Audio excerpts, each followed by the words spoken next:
La FCD demande la suppression de la publicité nationale pour les comparateurs de prix. Qu'en dites-vous? Quelle erreur, quel aveu, hein. Voilà des concurrents, Carrefour, Casino, qui prenaient la parole il y a encore 6 mois pour dire on ne laissera pas Leclerc faire cavalier seul sur le podium des prix bas. On a vu Georges Plassat dire c'est moi qui vais devenir le moins cher.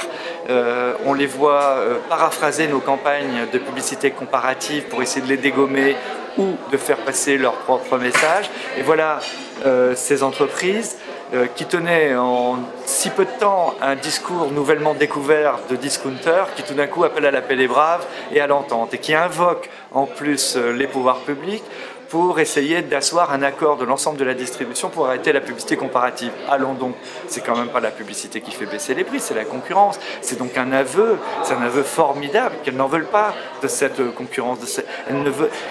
On est en période de crise, le pouvoir d'achat prend les consommateurs à la gorge. Que veulent-elles?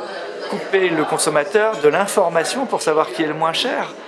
Pour faire quoi? Pour cacher les écarts de prix entre les enseignes, pour cacher le fait qu'il y a 10-15% d'écart entre un géant casino et un casino de centre-ville, pour cacher les écarts qu'il y a entre quelques publicités discount de Carrefour et les prix de Carrefour Market.